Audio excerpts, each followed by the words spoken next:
right-hand side towards Cloud and times as well. 24 behind tomorrow. Right now in Banstead, we've got 16 degrees. The General has been asked to consider whether the sentence is too lenient. Alan Collins, who represents some of Hall's victims, believes the judge got it right. He marked the gravity of the offences by sending Hall to prison, and that's what really matters. Not so much the length, it's the fact that this man, who brazenly over many years abused children and young people, was finally showed to be what he was and sent to prison. David Cameron has announced plans for what he called the biggest bilateral trade deal in history. Speaking at the start of the G8 summit in Northern Ireland, he said negotiations between the European Union and the US would begin next month.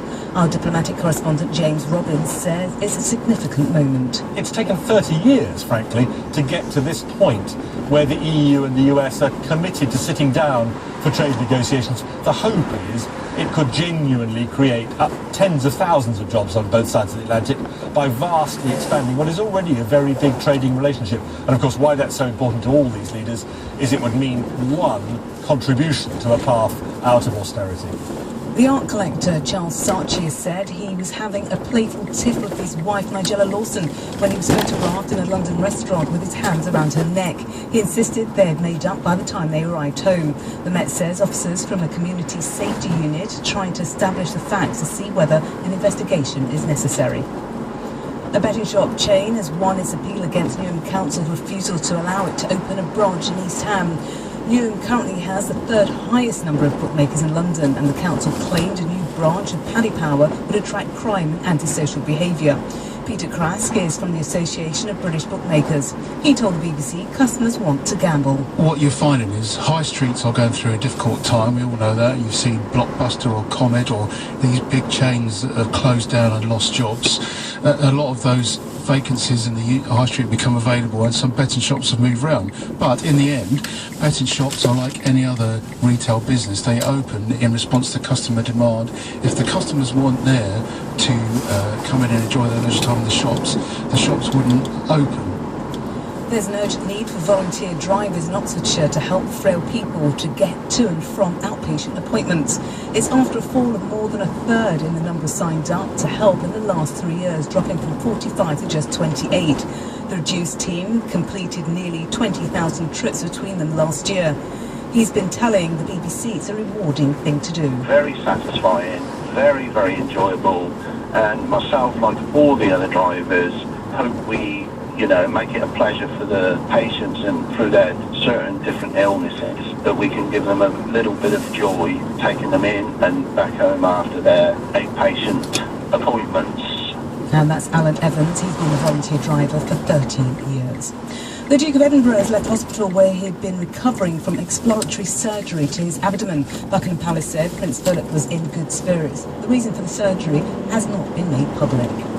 And in travel, severe delays, 2 lanes are closed and very slow traffic due to a serious accident on the M3 northbound between junction 13 at the A335, Chandler's Ford, and junction 12 the A335 Eastleigh, congestion to M27 at junction 4.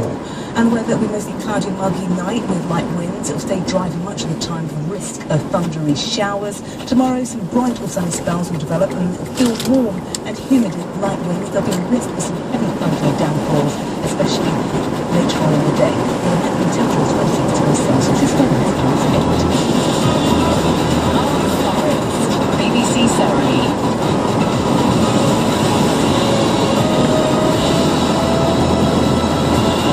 Remember, there were great hopes that after British cycling success at last year's Olympics and the Tour de France, we'd all ditch the car and leap on our bikes. Perhaps we were a little naive. The figures remain stubbornly low at 2% of all journeys. So what's the problem? We know it's going to save money, do wonders for our health and fitness and reduce pollution, but still, we sit in our cars in traffic jams. Tell me, what would convince you to get on a bike? 0345 300 1858. Do you live in the country? Is it a rural idyll where everyone knows each other and happily leaves front doors? As the nearest on-duty police officer at night is 25 miles away. As a new report suggests, organised crime is targeting the countryside. I'm asking this: do we take rural crime seriously? The text is 81333. Start your text mark.